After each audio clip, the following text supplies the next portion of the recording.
केंद्रीय निवडणूक आयोगानं राष्ट्रवादी शरद पवार गटाचा दावा फेटाळला। अजित पवार गटानं सादर केलेली शपथपत्र बोगस असल्याचा दावा शरद पवार गटानं केलाय।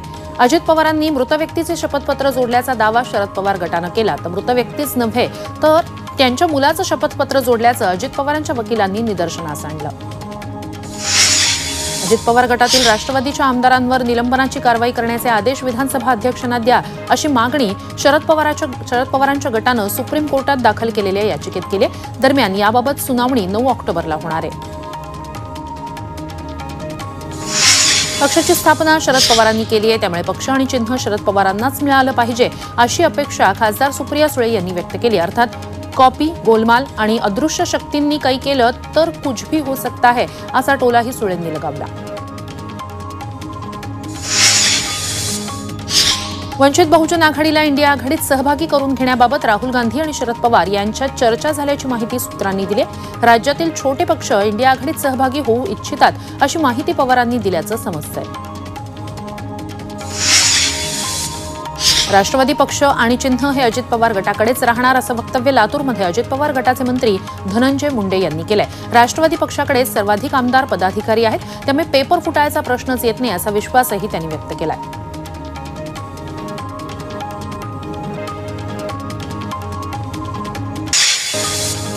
माजी मुख्यमंत्री उद्धव ठाकरे यांनी उपमुख्यमंत्री अजित पवारांसह शिंदे फडणवीसांना टोला लगावला। अजित पवार आमच्या सोबत असताना नाराज नव्हते, त्यांना ज्यांच्या उरावर आणून बसवलं त्यांनी खरं तर नाराज व्हायला हवं असं उद्धव ठाकरे म्हणाले।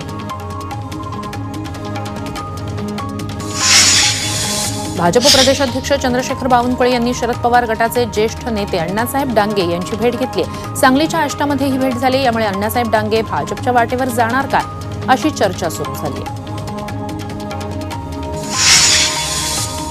भारतीय जनता पार्टीची ओबीसी जागर यात्रा गोंदिया जिल्ह्यात दाखल झाली आहे। भव्य बाईक रॅली काढत या जागर यात्रेचं स्वागत करण्यात आलं। यात गोंदिया भंडारा जिल्ह्यातील भाजप नेते कार्यकर्ते मोठ्या संख्येनं सहभागी झाले। नाशिकच्या मनमाडमध्ये ठाकरे गटाकडून होऊ दे चर्चा उपक्रम राबवण्यात आला। यावेळी कार्यकर्त्यांनी चौकाचौकात जात नागरिकांशी संवाद साधला। दरम्यान सरकारच्या बोलघेवड्या योजनांना बळी पडू नका असं आवाहन केलंय। या उपक्रमाला नागरिकांचा चांगला प्रतिसाद मिळाला। राहुल गांधींना रावण रूपात दाखवणाऱ्या पोस्टर विरोधात मुंबई काँग्रेसनं जोरदार आंदोलन केलंय। हे पोस्टर प्रकाशित करणाऱ्या भाजपच्या विरोधात यावेळी काँग्रेसच्या आक्रमक कार्यकर्त्यांनी घोषणाबाजी केली। काँग्रेस कार्यकर्त्यांचा मोर्चा पोलिसांनी अडवला। भाजपच्या आयटी सेल प्रमुखावर तात्काळ गुन्हा दाखल करा अशी मागणी गोंदिया जिल्हा काँग्रेस कमिटीनं केली आहे। राहुल गांधींना रावणाची उपमा देत भाजपच्या अधिकृत फेसबुक पेजवर त्यांचा 7 चेहरे लावलेला फोटो पोस्ट करण्यात आला। या विरोधात गोंदिया जिल्ह्यात काँग्रेसनं निदर्शनं केली। काँग्रेस नेते राहुल गांधींना भाजपनं सोशल मीडियावर रावणाची उपमा दिली, त्या विरोधात नागपुरात काँग्रेसतर्फे भाजप विरोधात निषेध आंदोलन करण्यात आलं। यावेळी जोरदार घोषणाबाजी करण्यात आली। राहुल गांधी यांचा फोटो रावणाच्या वेशात व्हायरल केल्यामुळे काँग्रेस आक्रमक झाले। त्याचा निषेध म्हणून काँग्रेस कार्यकर्त्यांनी छत्रपती संभाजीनगरमध्ये आंदोलन करत केंद्र सरकार विरोधात घोषणाबाजी केली। कोविड घोटाळ्यावरून मुख्यमंत्री एकनाथ शिंदे यांनी माजी मुख्यमंत्री उद्धव ठाकरे यांच्यावर घणाघाती आरोप केला। कोविडनं मृत्यू होत असताना ठाकरे घरात बसून नोटा मोजत होते अशा शब्दात शिंदेंनी जोरदार हल्लाबोल केला। नांदेड मृत्यू प्रकरणी सीबीआय चौकशीची मागणी उद्धव ठाकरेंनी केली, त्यावर बोलताना शिंदेंनी ठाकरेंना झारेवर धरलं।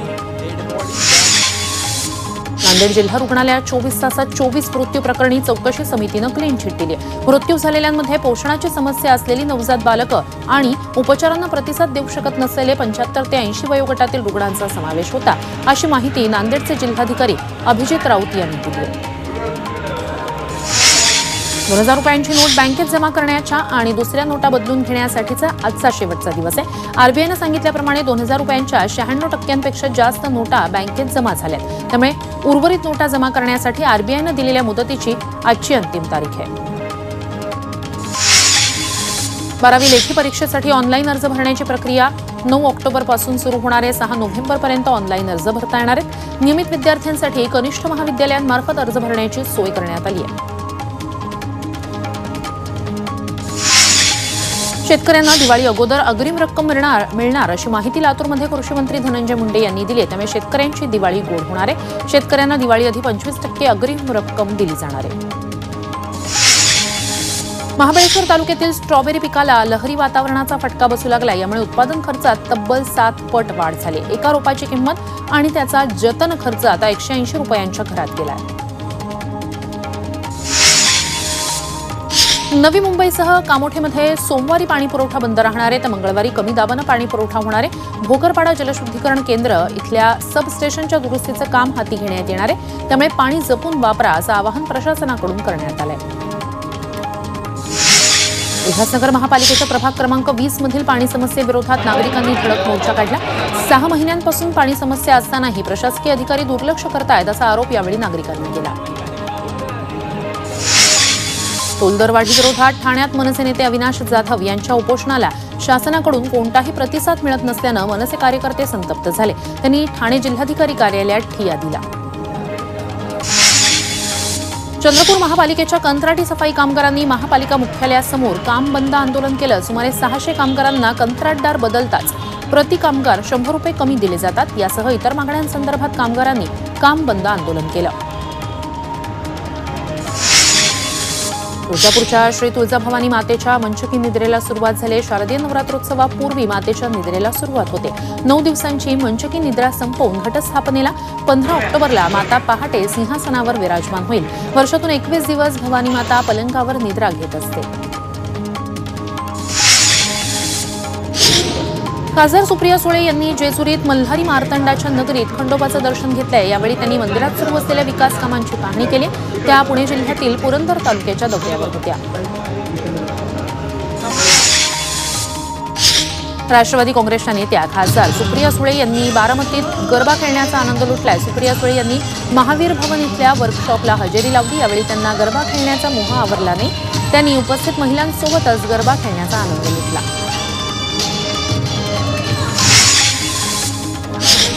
येवला तालुक्यातील भिंगारे भागातून वनविभागानं बिबट्याला जेरबंद केलंय. गेल्या 3 दिवसांपासून बिबट्यानं शेतमजूर कामगारांना दर्शन देत दहशत निर्माण केली होती. दरम्यान हा परिसर बिबट्यामुक्त करावा अशी मागणी स्थानिकांनी केली आहे. चंद्रपूर शहरालगतच्या महाऔष्णिक वीज केंद्राच्या परिसरात रस्त्यावर वाघाचा मुक्त संचाराचा व्हिडिओ व्हायरल झाला. या भागातून जाणाऱ्या काही नागरिकांनी हा व्हिडिओ चित्रित केला. या भागात फिरताना सावधगिरी बाळगा असं आवाहन वनविभागानं केलंय. नवी मुंबई परिसरातील झाडांना इजा करणाऱ्यांवर आता गुन्हा दाखल होणार आहे. झाडांवर खिळे ठोकणं, पत्रक आणि स्टिकर चिकटवण्याचे प्रकार वाढलेत. त्यामुळे महानगरपालिका प्रशासनानं आता झाडांना इजा करणाऱ्यांवरच थेट गुन्हा दाखल करण्याचा निर्णय घेतलाय. मुंबई पोलिसांनी नाशिकमधून तब्बल 300 कोटी रुपयांचा अंमली पदार्थांचा साठा जप्त केला. नाशिक रोडवरील शिंदेगाव MIDC मधून 150 किलो MD ड्रग्ज पोलिसांनी जप्त केलं. या प्रकरणी मुंबईतल्या साकीनाका पोलिसांनी देशाच्या विविध भागातून 12 जणांना अटक केली आहे. पुणे विभागात रेल्वे ट्रॅकवर मोठे दगड आढळले. हा घातपाताचा प्रकार असल्याचा संशय पोलिसांनी व्यक्त केलाय. इतके मोठे दगड ट्रॅकवर आले कुठून याचा तपास RPF आणि GRP करतायत. काही दिवसांपूर्वी राजस्थानमध्ये वंदे भारत एक्सप्रेस बाबतही अशाच पद्धतीची घटना समोर आली होती. बदलापूरच्या बारवी नदी परिसरात 5 ते 6 तरुण सहलीसाठी आले होते. तिथे एक तरुण पाण्याचा अंदाज न आल्यानं नदीत बुडाला. तब्बल 4 दिवसांनंतर त्याचा मृतदेह आढळलाय. तुरुंगात असलेल्या इराणी कार्यकर्त्या नर्गिस मोहम्मदी यांना महिला अत्याचार विरोधी लढ्याबद्दल 2023चा शांततेचा नोबेल पुरस्कार जाहीर झालाय. नर्गिस मोहम्मदी यांना आतापर्यंत 13 वेळा अटक झाली आहे. 5 वेळा दोषी ठरवण्यात आलेलं आहे. बातमी क्रीडा विश्वातून भारतीय हॉकी संघानं चमकदार कामगिरी करत हँगझोऊ आशियाई क्रीडा स्पर्धेत सुवर्ण पदक पटकावलंय. भारतानं गतविजेत्या जपानचा 5-1 पराभव केलाय. भारताकडून कर्णधार हरमनप्रीत सिंगनं सर्वाधिक 2 गोल केले.